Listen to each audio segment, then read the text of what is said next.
ఓం శ్రీ గురుభ్యో నమః.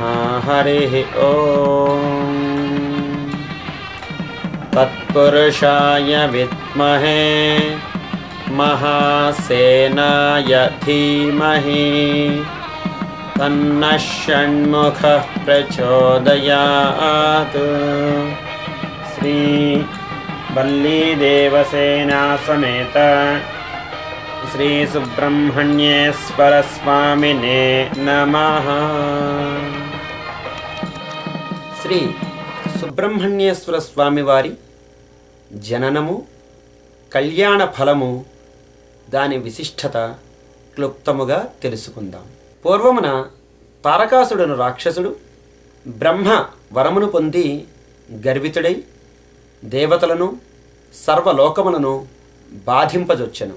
ఆ బాధను తొలగించుటకై దేవతలు ప్రార్థింపగా శివాంశ సంభూతిని వలననే రాక్షస సంహరణ జరుగునని తెలుసుకొనిరి. ఆ రాక్షస బాధ తాడలేక దేవతలు అగ్నిదేవుణ్ణి వేడుకొనిరి. అతడు శివపార్వతుల కడకేగెను. ఆ పరమేశ్వరుడు తన తేజమును అగ్నికి అర్పించెను. అతడు ఆ తేజమును భరింపలేక గంగకు సమర్పించెను.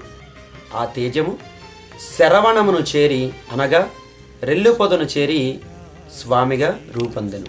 కుమారుడైన అతడు 6 స్తన్యమును స్వీకరించడం వలన తను షణ్ముఖుడుగా ప్రసిద్ధి నందినాడు.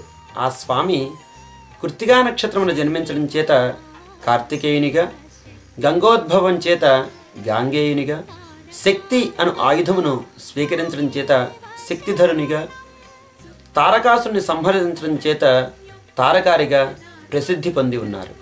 ఇది ఎంతయు బ్రహ్మాండమునకు సంబంధించిన పురాణ గాథ కాగా మన శరీరములో ప్రధానమైన వెన్నుముక, ఇదియే స్పైనల్ కార్డ్. అందు ప్రధానముగా సుషుమ్న అను ఒక నాడి పిలువబడుచున్నది. దానికి ఇరువైపులా ఇళ, పింగళ అను 2 నాడులు ప్రారంభం నుంచి వెన్నుముక మొదటి నుంచి శిరస్సున బ్రహ్మరంధ్రం వరకు వ్యాపించి ఉండెను. ఇందు జీవుల ప్రాణశక్తి నిక్షిప్తమై ఉన్నది.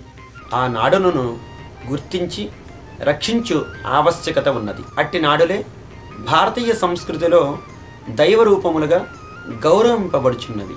ఇక కుమారస్వామి వారికి 2 భార్యలు, శ్రీవల్లి, దేవసేన. తారకాసురుని సంహరించిన కుమారస్వామికి ఇంద్రుడు తన కుమార్తె అయిన శ్రీవల్లిని తనచే వరమును పొందిన దేవసేనను ఇచ్చి మహావైభవోపేతంగా వివాహము జరిపించెను. కనుక స్వామి లోక కళ్యాణార్థం శ్రీ వల్లీ దేవసేనా సమేత శ్రీ సుబ్రహ్మణ్యేశ్వరునిగా వెలిసి ఉన్నారు.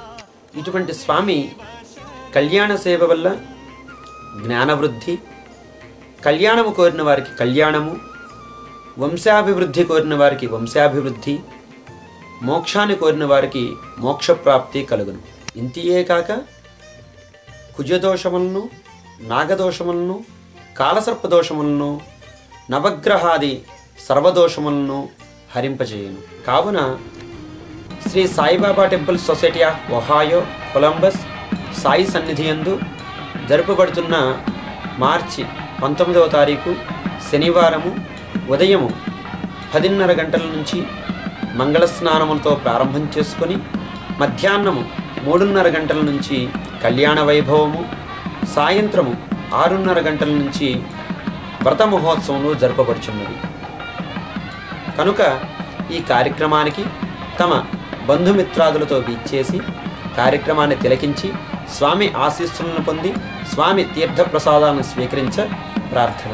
శుభం భవతు, సర్వే జనాః సుఖినో భవంతు, లోకాః సమస్తాః సుఖినో భవంతు.